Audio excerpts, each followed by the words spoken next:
शुरू अल्लाह के नाम से जो बड़ा मेहरबान नहायत रहम करने वाला है। अस्सलामु अलैकुम। MCS सेकंड सेमेस्टर का subject object oriented programming using Java का मिड टर्म के पेपर का सॉल्यूशन शेयर कर रहा हूँ। तो इसमें जो है सबसे पहला जो क्वेश्चन है वो ये है, how platform independence is achieved in Java. यानी कि प्लेटफॉर्म इंडिपेंडेंट जावा में कैसे अचीव की जाती है, यानी कि इसको एक्सप्लेन करें। यानी कि जावा लैंग्वेज को प्लेटफॉर्म इंडिपेंडेंस क्यों कहा जाता है। तो इससे क्लास में भी ये डिस्कस हुआ था कि जावा प्लेटफॉर्म इंडिपेंडेंट कैसे है। तो जिस तरह से आपको बताया गया था कि ये जो जावा लैंग्वेज है, इसमें जब हम एक प्रोग्राम बना लेते हैं, उसकी जब डॉट क्लास फाइल बन जाती है कंपाइल होने के बाद, तो उस डॉट क्लास फाइल को आप किसी भी ऑपरेटिंग सिस्टम या किसी भी सिस्टम के ऊपर जाके उसे इजीली आप उसे एग्जीक्यूट कर सकते हैं, उसे चला सकते हैं। इसलिए इसे कहा जाता है प्लेटफॉर्म इंडिपेंडेंस। यानी कि अगर आपने बेशक जावा का प्रोग्राम विंडो के ऑपरेटिंग सिस्टम पे राइट किया है, वहाँ से कंपाइल किया है, उसकी जो डॉट क्लास फाइल जो कि बाइट कोड पर मुश्तमिल होती है, फिर उसको आगे जाके आप किसी भी यूनिक्स ऑपरेटिंग सिस्टम, लाइनक्स, किसी पे भी आप उसको रन कर सकते हैं। तो इसलिए इसे कहा जाता है कि प्लेटफॉर्म इंडिपेंडेंट लैंग्वेज है। लेकिन शर्त ये होती है कि वहाँ उसमें यानी कि विंडोज से अगर आपने लाइनक्स में जाके चलाना है, शर्त ये है कि वहाँ पे एक सॉफ्टवेयर इंस्टॉल होना चाहिए जो आपकी वो डॉट क्लास फाइल को क्या करेगा, एग्जीक्यूट करेगा। वो सॉफ्टवेयर है, उसका नाम है जावा वर्चुअल मशीन, यानी कि JVM होता है। JVM जो होता है ये ऑपरेटिंग सिस्टम डिपेंडेंट होता है, यानी कि हर ऑपरेटिंग सिस्टम के लिए उसका अपना एक JVM जो है वो इंस्टॉल करना पड़ेगा। फिर हमें जो है डॉट क्लास की फ़ाइल जो कि बाइट कोड के ऊपर मुश्तमिल होती है वो हम वहाँ पे रन करेंगे।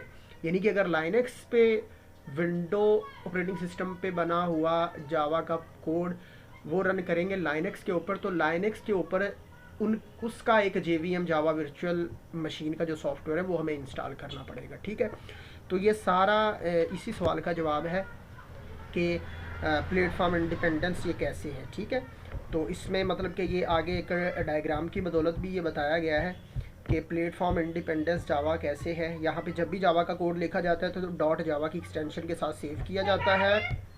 डॉट जावा की एक्सटेंशन से सेव करने के बाद ये प्रोग्राम जावा के अंदर कंपाइलर होता है, उस कंपाइलर के ज़रिए कंपाइल किया जाता है। जैसे ही वो कंपाइल हो जाता है तो फिर एक और फाइल बन के आती है जिसकी एक्सटेंशन होती है dot class file.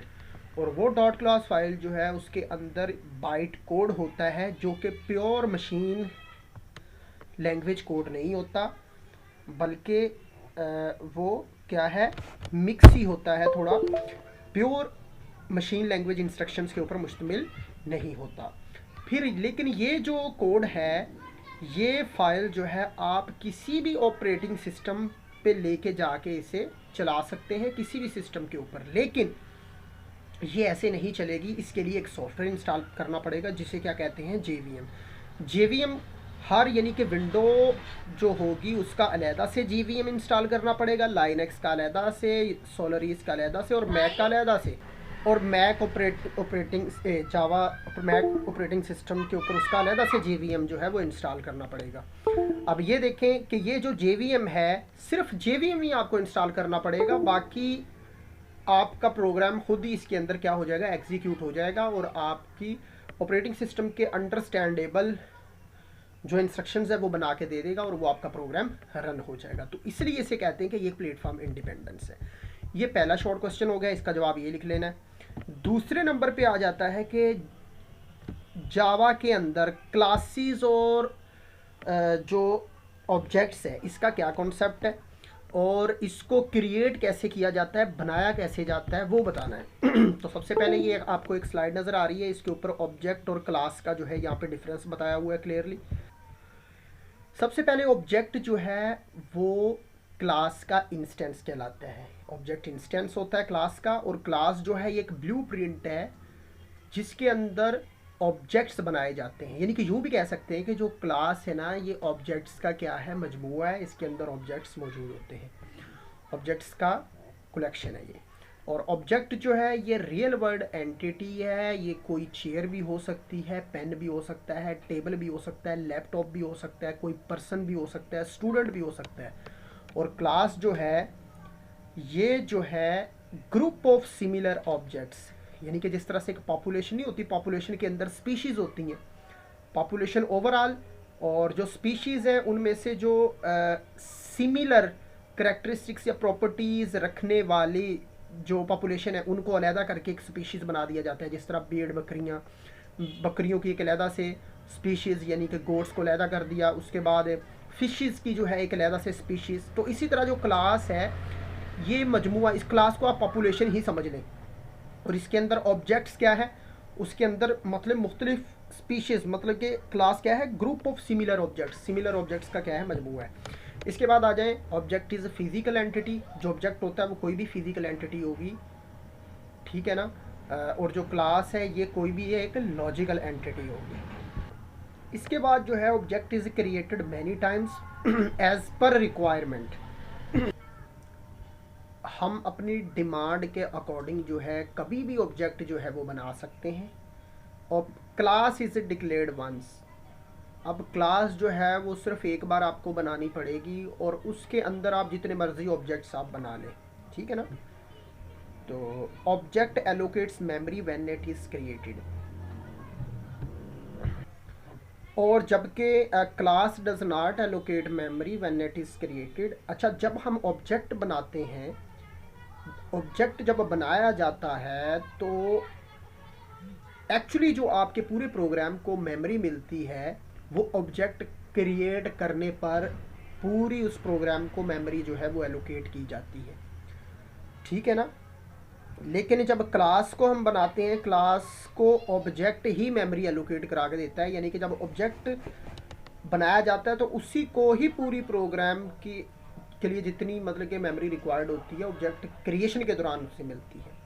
Object is created through new keyword, अब मेमोरी की एलोकेशन के लिए एक न्यू का कीवर्ड इस्तेमाल होता है। जिस तरह से ये देखें कि यहाँ पे ऑब्जेक्ट बनाया हुआ है, एम्प्लॉई एक क्लास का नाम है, उस क्लास का ऑब्जेक्ट बनाया है, ओबी उसका नाम रखा है, ओबी एक ऑब्जेक्ट का नाम है। इसको इनिशियलाइज इक्वल का निशान लगा के, असाइनमेंट ऑपरेटर लगा के न्यू का कीवर्ड यूज़ किया है, यानी कि डायनामिकली क्या चाहिए, मेमोरी चाहिए। और आगे जो है एम्प्लॉई, ये एम्प्लॉई एक क्या है, ये एज अ फंक्शन एक किस्म का कंस्ट्रक्टर भी इसे कहते हैं। तो इस तरीके से इसको मतलब ये स्टेटमेंट के थ्रू क्या है, ऑब्जेक्ट क्रिएट किया गया है और यहाँ पे मेमोरी मिलेगी। फिर उसके बाद class is declared using class keyword, बिल्कुल क्लास के कीवर्ड लिखना पड़ेगा जब भी क्लास बनानी होगी, यानी कि जिस तरह से class, class employee, employee class का नाम, और ये दो क्या है, दो ये जो हैं ये हमारी करली ब्रेसेस हैं। इन करली ब्रेसेस के अंदर बॉडी आएगी, यानी कि डाटा मेंबर्स आएंगे और मेंबर फंक्शन आएंगे। अब इस स्टेटमेंट के अंदर ये एम्प्लॉय था, अब ऐसा कीवर्ड, ऐसा मेंबर फंक्शन जो कि जिसका नाम क्लास के नाम जैसा ही हो, और वो आपका क्या होता है, उसको एक्चुअली कंस्ट्रक्टर ही कहते हैं, ठीक हो गया। ऑटोमेटिकली मतलब कि वो क्या हो जाता है, एग्जीक्यूट हो जाता है। आखिरी पॉइंट है, there are different ways to create object in Java, Java के अंदर मुख्तलिफ तरीक़ों से क्लास के ऑब्जेक्ट बनाए जा सकते हैं। एक न्यू कीवर्ड की मदद से, एक न्यू इंस्टेंस मेथड से, ठीक है, फिर एक क्लोन मेथड से, एंड डिजिटलाइजेशन, इससे भी क्या है, ऑब्जेक्ट जो है वो बनाया जाता है जावा में। There is only one way to define a class, that is by using class keyword. Class का जो बनाने का तरीका वो यही है। अब यहाँ पे एक्चुअली जो सवाल था हमारा कि ऑब्जेक्ट जो है और क्लास जो है ये कैसे बनाई जाती है जावा के सिंटैक्स को यूज़ करते हुए, तो ये मैंने एक यहाँ पे एग्जांपल दी है। एग्जांपल में क्या है आप देख सकते हैं clearly, create an object called my object, एक नाम रखा है, ठीक है ना, and print the value, x की वैल्यू प्रिंट करानी है। क्लास का नाम यहाँ पे क्या है, पब्लिक एक कीवर्ड है, एक एक्सेस स्पेसिफायर कहते हैं, इसे मॉडिफायर भी कहा जाता है। क्लास एक कीवर्ड है, मेन लगा के इंट इंटीजर, अच्छा डाटा को अपना जो वेरिएबल डिक्लेयर कराने का तरीका वही है जो कि C++ में हमने देखा था। x इज इक्वल टू 5, फिर उसके बाद public static void main string arguments. ठीक हो गया।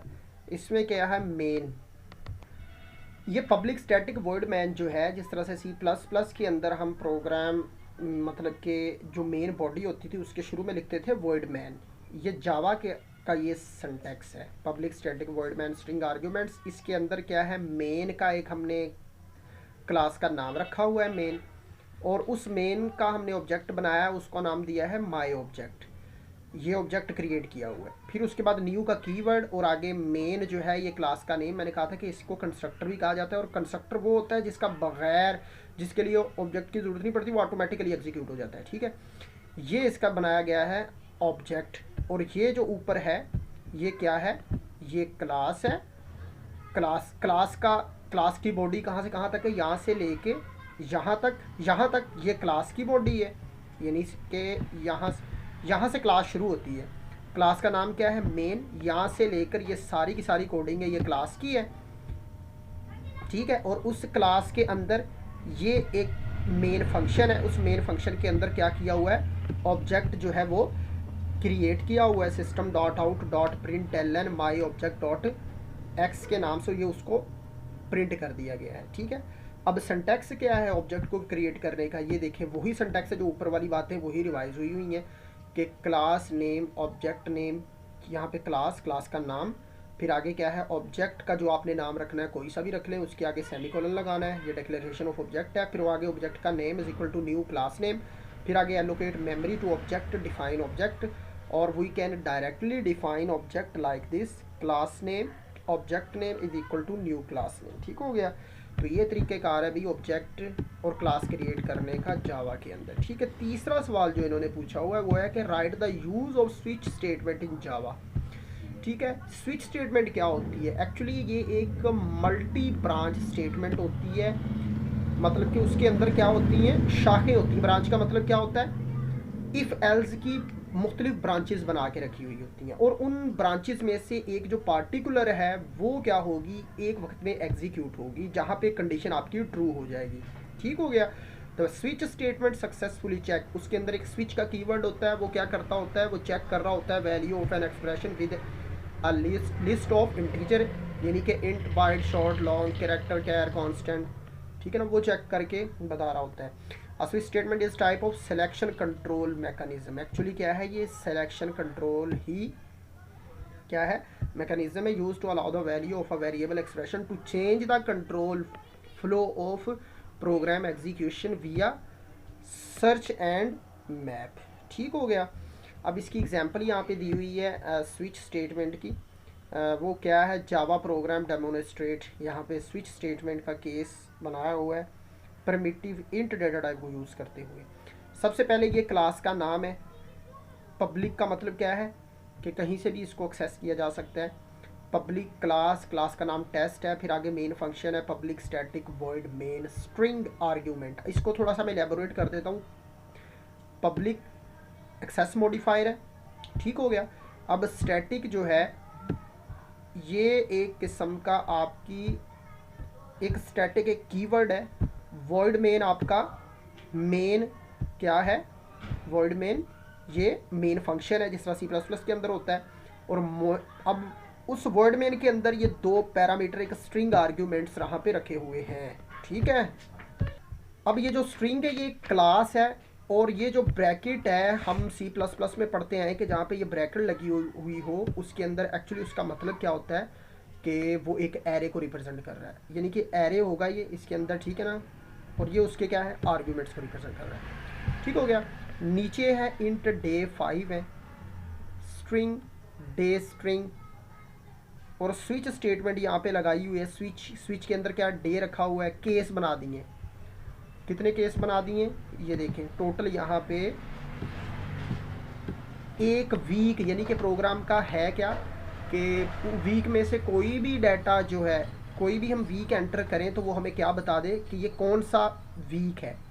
ठीक है ना, मतलब कि दिन का नाम हमें पता चल जाए। हम जो भी मतलब कि दिन एंटर करें वो हमें दिन का पता चल जाए। तो ये सारे देखिए केस बनाए हुए हैं, टोटल 7 केस, उसके अंदर मतलब के कोडिंग की हुई है। The string is equal to अगर क्या हुआ फ्राइडे तो वो फ्राइडे बताएगा, अगर हम सैटरडे तो वो सैटरडे वाला शो कर देगा। यानी कि जो भी हम वैल्यू लिखेंगे, टोटल डे की वैल्यू लिखेंगे तो वो हमें डे शो करा देगा। तो ये इस तरह से ये आपकी स्विच स्टेटमेंट जो है वो काम करती है। और इसकी जो ब्लॉक डायग्राम वो ये है, फ्लो चार्ट, स्टार्ट, स्विच, फिर आगे केस कंडीशन की 1, अगर वो ट्रू हो गया तो स्टेटमेंट 1 जो है वो एग्जीक्यूट हो जाएगी और यहाँ पे हमारा रिजल्ट शो हो जाएगा। अगर वो फॉल हुई तो वो आगे वाले केस में चला जाएगा, उसे चेक करेगा, वो भी फॉल हुआ आगे चले जाएगा। ठीक है, अगर कोई भी नहीं सही हो रहा तो एक डिफ़ॉल्ट में जो रखा हुआ होगा वो क्या हो जाएगा, एग्जीक्यूट हो जाएगा और आपका रिजल्ट आ जाएगा। ठीक हो गया। इसके बाद हमारे पास आ जाता है write down the syntax of while loop in Java. ठीक है ना, सिंटैक्स। अच्छा एक बात मैं आपको बता दूं कि इफ एल्स, एरे की डिक्लेरेशन और जो है लूप की डिक्लेरेशन जावा के अंदर सेम वही है जो हमारी सी प्लस प्लस के अंदर है। ठीक है, अब आपको पता है कि एक डू वाइल होता है, एक फार लूप होता है और एक जो होता है वाइल लूप होता है। वाइल लूप में जो है उसमें क्या होता है, पहले जो है कंडीशन चेक की जाती है, कंडीशन चेक होती है, फिर उसके बाद उसकी जो बॉडी के अंदर स्टेटमेंट्स होती हैं वो क्या होती हैं, एग्जीक्यूट होती हैं। समझ आ गई ये बात की। लेकिन जो डू वाइल होता है उसमें पहले स्टेटमेंट एग्जीक्यूट होती हैं, यानी कि एक ना एक बार उसमें स्टेटमेंट पहले एग्जीक्यूट होंगी और लास्ट में जो है उसकी जो है कंडीशन चेक होगी।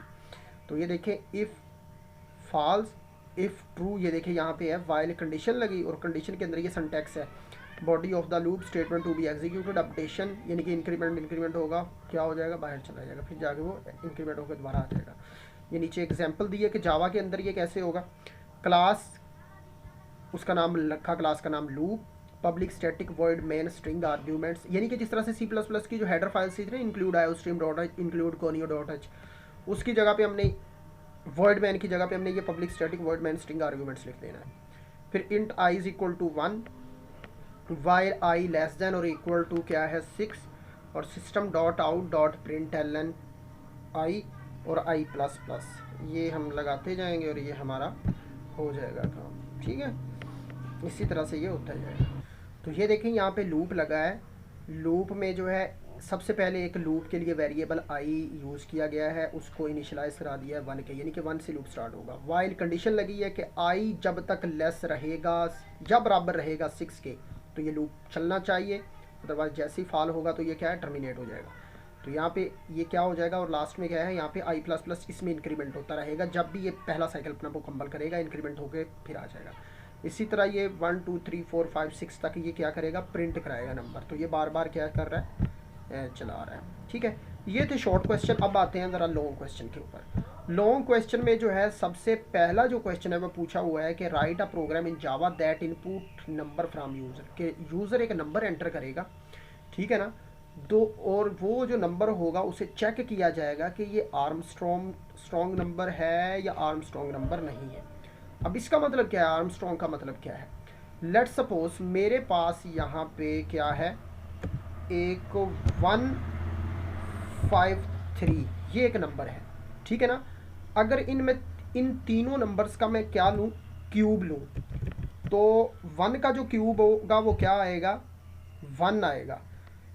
फिर उसके बाद मैं लूँ 5 का क्यूब, 5 का क्यूब क्या आएगा, 5 5 दा 25, 5 25 3 दा 25, 3 दा कितना हो जाएगा, 125 हो जाएगा। ठीक है, प्लस हमारे पास क्या है 3 का क्यूब है। अब 3 का क्यूब कितना है, 3 3 बार 9, 9 तिया 27। इन सबको ज़रा अगर जमा करें तो हमारे पास किसके बराबर आता है, ये 153 के बराबर आता है। यानी कि अगर कोई हमने नंबर एंटर किया, अगर उस नंबर का हमने क्यूब लेके उनको जमा कराया, अगर जमा करवाने के बाद उसका जो सम है वो वही आ जाए जो हमने नंबर उसमें एंटर किया था, तो इसका मतलब ये है कि वो जो नंबर है वो क्या है, वो एक आर्मस्ट्रॉन्ग नंबर है। क्या नंबर है, वो एक आर्मस्ट्रॉन्ग नंबर है। अगर उसका क्यूब लेके जमा करने से वो नंबर ना आए तो वो आर्मस्ट्रॉन्ग नहीं होगा। इसी का ही हमने प्रोग्राम बनाना है और जावा के अंदर ये यहाँ पे बनाया हुआ है उसका प्रोग्राम। ठीक हो गया। अब इसमें सबसे पहले बेटा देखो यहाँ पे इंपोर्ट यूज़ किया हुआ है। इंपोर्ट क्या है? ये बेटा जावा के अंदर लाइब्रेरीज होती हैं, पैकेजेस होते हैं, क्लासेस। पैकेज एक्चुअली पैकेजेस क्या है? Packages collection of classes, classes का मजमूआ है, ठीक है ना, और उनको फिर आगे पैकेजेस में महफूज किया हुआ है। तो सी प्लस प्लस के अंदर क्या था? हेडर फाइल्स थी, ठीक है ना, उनको कॉल किया जाता था। अब यहाँ पे क्या है? पैकेजेस को कॉल किया जाता है। पैकेजेस के अंदर जो क्लासेस होती हैं वो क्या की जाती हैं? कॉल की जाती हैं, ठीक है। अब यहाँ पे इंपोर्ट एक कीवर्ड है जो कि इंक्लूड करने के लिए इस्तेमाल किया जा रहा है, वहाँ पे इंक्लूड किया जाता था। जावा जो है ये एक जावा लैंग्वेज डॉट यूटिलिटी जो है ये एक पैकेज है। डॉट स्कैनर ये इसके अंदर एक क्लास का नाम है। स्कैनर के अंदर क्या है? इनपुट आउटपुट लेने की जितनी भी क्लासेस हैं वो स्कैनर के अंदर बेटा पड़ी हुई है, स्कैनर क्लास के अंदर। अब प्रोग्राम है पब्लिक, क्लास का नाम आर्मस्ट्रॉन्ग रख लिया, ब्रैकेट ऑन हो गई, फिर आगे वॉइड मेन फंक्शन यहाँ पे डाल दिया, और उसके नीचे अंदर जो है 1 2 3 4 5 6 वेरिएबल्स डिक्लेयर करा लिए, जिसमें से काउंट को इनिशियलाइज करा दिया 0 और सम को भी इनिशियलाइज करा दिया 0 के। फिर एक बेटा ये जो दो स्टेटमेंट है, ये जो 3 स्टेटमेंट है, ये 3 स्टेटमेंट जो है यूज़र से इनपुट लेने के लिए इस्तेमाल हुई हैं। स्कैनर का मतलब क्या है? ये यूज़र से इनपुट स्कैन करने के लिए क्लास इस्तेमाल हुई है। फिर उसके क्लास के आगे ऑब्जेक्ट, उसका नाम एस रख दिया। फिर न्यू का कीवर्ड मेमोरी लेने के लिए। फिर आगे ये एक कंस्ट्रक्टर है पैरामीटराइज जो कि सिस्टम डॉट इन यानी कि क्लास के अंदर जो है इनपुट लेने के लिए क्लास को क्या कर रहा है? कॉल कर रहा है। फिर आगे system dot out dot println यानी कि enter any integer you want to check. अब n का एक हमने लोकल वेरिएबल अपना ये एक वेरिएबल लिया है n के नाम का, इसके अंदर हम अपनी यूज़र जो भी एंटर करेगा वो n के अंदर क्या हो जाएगा? स्टोर हो जाएगा। s एक ऑब्जेक्ट है जो कि नेक्स्ट इंट का एक फंक्शन है, उसके अंदर वो फंक्शन एग्जीक्यूट होगा और हमें वैल्यू लेके n के अंदर स्टोर हो जाएगी। अब जो भी वैल्यू होगी उसको हमने इनिशियलाइज करा दिया, एक वेरिएबल a को भी और वेरिएबल c को भी, ठीक है। अब उसके अंदर हमने कौन सा प्रोसेस करना है, जो मैंने आपको वैसे वर्बली बताया था कि 153 का अगर हम चेक करें कि आर्मस्ट्रॉन्ग है कि नहीं है, उस सारे को जो चेक करने का जो तरीका कार है, जाहिर सी बात उसमें लूप भी लगेगा, ठीक है ना। दो लूप इस्तेमाल होंगे, एक कंडीशन इस्तेमाल होगी, तभी वो काम हमारा फिल हो पाएगा। तो ये दो लूप, एक ये लूप हमारा लगेगा, ठीक है, डिवीजन वाला, और एक हमारे पास ये वाइल वाला लूप लगेगा, ठीक है। और इसमें क्या है वो फिर उसके बाद कंडीशन लग के उनको क्या करा देगा? अगर तो नंबर बेटा वही आएगा 153 क्या है, फिर वो डिस्प्ले कर देगा गिवन नंबर इज़ आर्मस्ट्रॉन्ग। 153 क्या होगा? वो एक आर्मस्ट्रॉन्ग होगा। अगर वो नहीं है तो फिर क्या बेटा प्रिंट होगा? फिर हो जाएगा given number is not Armstrong. ये देखिए ये नीचे इस तरह की आउटपुट जो है वो स्क्रीन पे शो हो जाएगी। सही है, ये हमारा पहला प्रोग्राम था। दूसरा जो हमारा प्रोग्राम है बेटा, वो दूसरा प्रोग्राम हमारा ये है कि write a program that inputs 10 number. 10 number देने हैं यूज़र ने, वो जाके स्टोर होंगे किस में? एरे में। और उस एरे में से सम भी निकालेगा वो उन नंबर्स का, फिर उसमें से जो बड़ा कौन सा है और उसमें से जो छोटा कौन सा है वो भी क्या करेगा? निकालेगा। तो write a program that input 10 number, जो कि क्या लेगा? 10 नंबर लेगा, और उसमें से सम करना है, लार्जेस्ट नंबर निकालना है और स्मॉलेस्ट नंबर निकालने हैं उन 10 में से। इसका भी वही तरीक़ाकार, ठीक है ना, कि भी क्लास का नाम जो है वो ये रख लिया, ऐसे ये क्लास का नाम रख लिया, और जो है कुछ भी रख सकते हैं आप, static void main string argument scanner input new keyword scanner dot in. अब एरे को भी डिक्लेयर करने का वही तरीकाकार है जो सी प्लस प्लस में था। ये एरे को डिक्लेयर किया, न्यू इंट क्या है इसके अंदर? 20 मेमोरी लोकेशन, वहाँ पे 10 है तो यहाँ पे भाई 20 कर दो, ठीक है। तो यहाँ पे 10 कर दो, हमें 10 चाहिए, यहाँ पे 20 किया हुआ है, तो एंटर। यहाँ पे क्या कर दो? 10 नंबर्स। फिर उसके बाद भाई यहाँ पे क्या कर दो? कंडीशन पे भी कंडीशन लगानी है। फार लूप एक काउंटर लूप भी है, सबसे आसान तरीन लूप और सब मज़े का लूप है ये। आई प्लस प्लस और एरे आई इंटू डॉट, ये सारा लूप जो लगाया गया है, ये यूज़र जब इनपुट 10 एंटर करेगा तो ये 10 वैल्यूज़ जो है वो शो करा के दे देगा, ठीक हो गया। फिर उसके बाद अगला जो काम है, फिर जो ये अगली जो कोडिंग की गई है इंट एरे, ये मैक्सिमम नंबर जो है वो यहाँ पे निकालने के लिए की गई है। For i is equal to, और एरे की जो लेंथ है वो कैलकुलेट करके बताएगा, और ये एरे में से जो मैक्सिमम नंबर होगा वो निकालेगा, ये कंडीशंस लगाई हुई हैं। जो मैक्सिमम और मिनिमम नंबर दोनों जो है वो लार्जेस्ट नंबर यहाँ पे निकाल के देगा, और लास्ट में जो रिज़ल्ट आएगा वो हम plus max plus mean plus sum करके उनको क्या करा देंगे, डिस्प्ले करा देंगे। तो ये था प्रोग्राम हमारा जो कि उन्होंने पूछा हुआ है पेपर में। अब इसके थोड़ा सा शॉर्ट क्वेश्चन मल्टीपल चॉइस है, इनको डिस्कस कर लेते हैं। तो जस्ट इन टाइप कंपाइलर जो है ये पार्ट है किसका, JVM का, जावा वर्चुअल मशीन। मैंने उस दिन बताया था कि जावा वर्चुअल मशीन के अंदर एक ऐसा कंपाइलर होता है जो ना बल्कि कंपाइलर मुकम्मल होता है और ना ही इंटरप्रेटर होता है, दरमियान की चीज़ होती है। वो क्या कर रही होती है, वो आपके कोड को कन्वर्ट कर रही होती है प्योर मशीन लैंग्वेज में। Overloading is accomplished in methods through same parameter. Overloading का मतलब क्या होता है कि एक ही फंक्शन है, उसी नाम के बीच में काफ़ी ज़्यादा फंक्शन वहाँ पे क्या किए हुए हैं, बनाए हुए हैं, लेकिन उनके क्या है, डिफरेंट पैरामीटर्स भी हो सकते हैं और सेम पैरामीटर भी हो सकते हैं। File containing byte code has extension, कहता जिसके अंदर, जिस फाइल के अंदर बाइट कोड होगा उसकी एक्सटेंशन क्या होगी, डॉट क्लास होगी। इनकैप्सुलेशन का मतलब क्या होता है, किसी भी चीज़ को इनकैप्सुलेट करना, ठीक है ना। इनकैप्सुलेट का मतलब छुपा देना। अब ऑब्जेक्ट ओरिएंटेड प्रोग्रामिंग के अंदर ये एक फ़ीचर है, ये उसकी खासियत है कि अगर आप किसी चीज़ को इनकैप्सुलेट करना चाहते हैं, जिस तरह एक टॉफ़ी नहीं होती, टॉफ़ी रैप हुई हुई होती है कागज़ के अंदर, एक्चुअली वो क्या हुई होती है, इनकैप्सुलेट हुई हुई होती है। तो इसी तरह से जावा प्रोग्रामिंग के अंदर उसे हम क्या कर सकते हैं, इनकैप्सुलेट करके प्राइवेट कर सकते हैं उसे। तो इनकैप्सुलेशन किसको अचीव करती है, प्राइवेट को, ठीक है। Byte code is helpful in achieving the portability, security and performance. उसके बाद an object is allocated using keyword new, जब भी ऑब्जेक्ट बनाना है तो उसके लिए न्यू का कीवर्ड इस्तेमाल होगा। Overriding is accomplished in methods through same parameters and different parameters. Overriding, function override होता है और एक फंक्शन ओवरलोडिंग होता है, ठीक है ना। ओवरलोड के नाम से ही पता चल रहा है कि जिसके अंदर क्या होते हैं हमारे फंक्शन ओवरराइडिंग।